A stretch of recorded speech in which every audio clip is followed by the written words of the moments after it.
Existem testemunhos significativos sobre o que Jesus pode fazer na vida humana. Na música que ouviremos, Nelson Ned dá um desses testemunhos de vida. Ouçamos.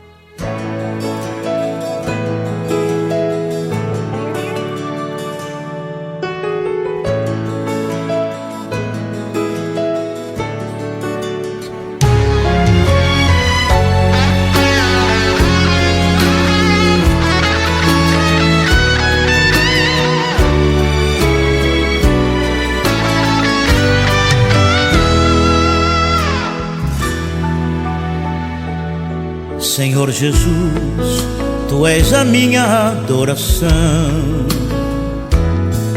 A minha vida está todinha em Tuas mãos. Por isso eu digo nesse canto que eu Te adoro tanto e que Tu és pra mim a luz do meu viver. Pois Tu me tiraste de um profundo abismo, onde por minha culpa eu fui cair. Então clamei por Teu poder, ó Jesus Cristo. Gritei, Senhor Jesus, livra-me disto. Arranca-me do abismo em que eu caí. E então notei que só depois de eu ter me arrependido,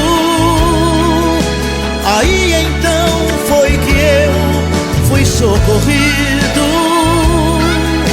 pelas misericórdias do Senhor Jesus, e me trouxeste, Senhor, das trevas para a luz.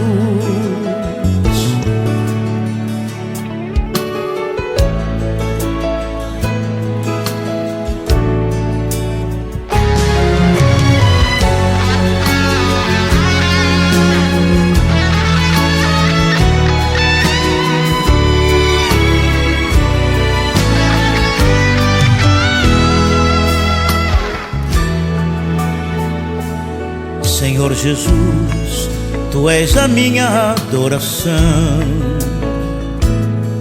A minha vida está todinha em Tuas mãos. Por isso eu digo nesse canto que eu Te adoro tanto e que Tu és pra mim a luz do meu viver.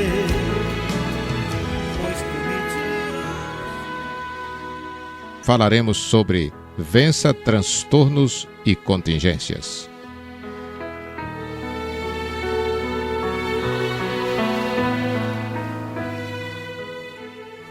A vida humana é cheia de transtornos e contingências. Por transtorno entendemos tudo que causa contratempo, perturbação ou contrariedade à vida humana. Por contingências, devemos entender tudo que imprevisivelmente pode vir a acontecer ou não ao ser humano. Tudo que quebra a rotina de maneira eventual, incerta, podendo tornar-se um sério problema para uma pessoa ou para um grupo de pessoas. Geralmente, transtornos e contingências estão relacionados com situações instáveis, desfavoráveis, ou mesmo com a volubilidade das coisas ou pessoas ao nosso redor. Do ponto de vista físico, são exemplos de situações de transtorno e contingência: as doenças, as crises financeiras, prejuízos materiais, a morte de um ente querido. Do ponto de vista moral, problemas familiares, desajustes entre casais, dificuldades na educação de filhos, dificuldades para controlar certos tipos de vícios, crise em relação a si e ao próximo. Do ponto de vista psicológico, neuroses, desequilíbrio emocional, psicoses, megalomanias, fobias e complexos, entre outros.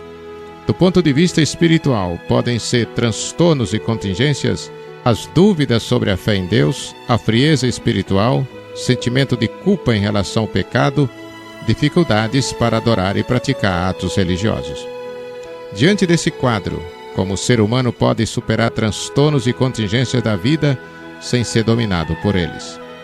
Muitos transtornos e contingências resultam de situações que independem de nós.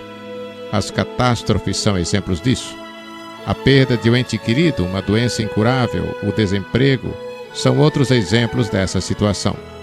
Na maioria das vezes não temos como evitá-los, embora tenhamos que saber lidar com situações adversas, sem perder o equilíbrio, a fé e a esperança na vida e em Deus.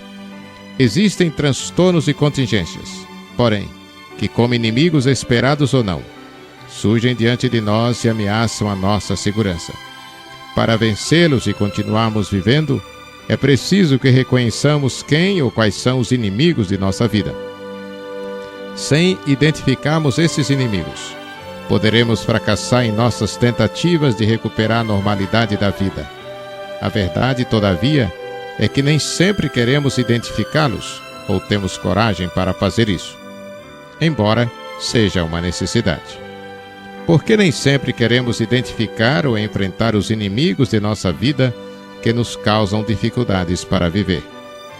Muitas vezes consideramos amigos, coisas ou pessoas que nos prejudicam, mas que aparentemente fazem bem ao nosso ego, às nossas vaidades, ao nosso comodismo. Os vícios estão entre esses inimigos. Geralmente não temos coragem de enfrentá-los como inimigos de nosso bem-estar.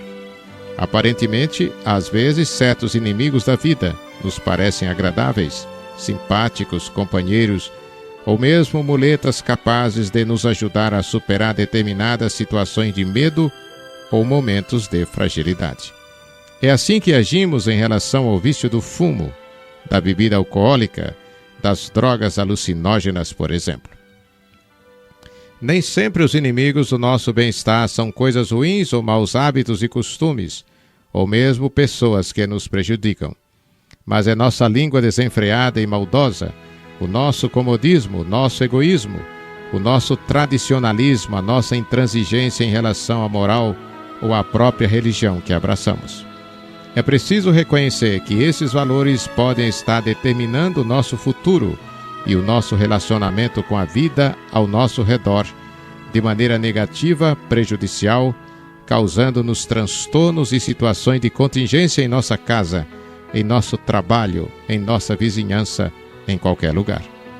Mais do que reconhecer quem ou quais são os inimigos do nosso bem-estar, é preciso coragem e determinação para combatê-los ou nos afastar deles. Por exemplo, para que uma pessoa deixe o vício de fumar, reconhecidamente prejudicial à saúde, não basta apenas fazer planos, marcar dia e hora para começar a viver sem o cigarro ou aguardar leis mais explícitas sobre o fumo ou uma determinação médica radical. É preciso determinação e força de vontade que brotem da vida interior, de uma convicção firme de autoestima, de conversão a um novo modo de viver, na perspectiva de quem busca ardentemente uma vida melhor antes que seja tarde demais. Às vezes, os inimigos de seu bem-estar não são realmente os usos e costumes, mas são também pessoas que lhes parecem convenientes para delas tirar algum proveito, ainda que isso lhe prejudique a paz. Geralmente a vaidade humana, a defesa de um certo status, causa esse tipo de situação, apesar de possíveis transtornos. É preciso coragem para vencer essa máscara da conveniência de caráter utilitário. Faz sentido, sob quaisquer circunstâncias, que nos afastemos da mentira conveniente e nos aproximemos da verdade, ainda que isso represente perdas significativas para a vida material. Para que se consiga vencer os transtornos e contingências da vida, faz-se necessário a ajuda de Deus.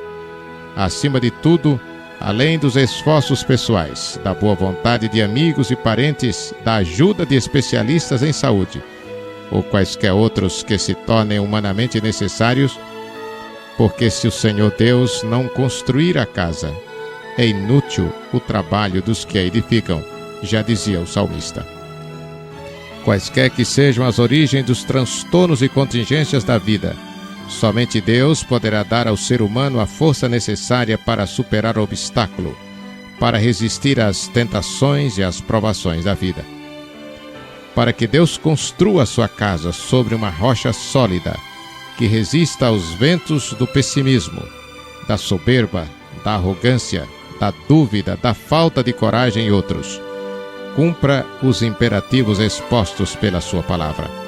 Ponha a sua vida nas mãos do Deus eterno. Confie nele e ele o ajudará. A exemplo de Josué, diante das vicissitudes de seu tempo, obedeça aos imperativos divinos e veja quanta coisa Deus fará por você, ainda que os seus transtornos e contingências sejam grandes demais para o tamanho de sua fé. Quem não entrega a sua vida nas mãos de Deus não vê maravilhas, não constrói com segurança a sua casa, não tem paz no coração, na família, nos negócios. Confie no Deus eterno e Ele redobrará as suas forças, a paz em seu coração e lhe dará vida abundante e completa. Creia nisso.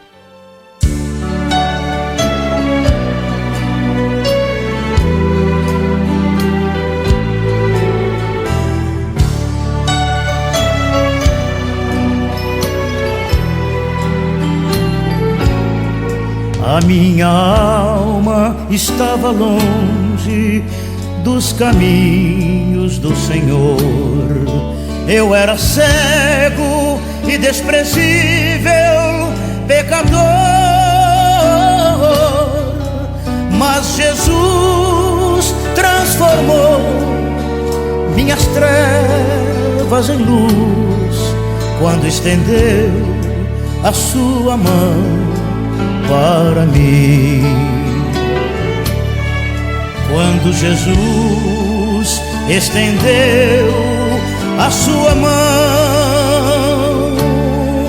quando estendeu a sua mão para mim, eu era pobre e perdido, sem Deus, sem Jesus.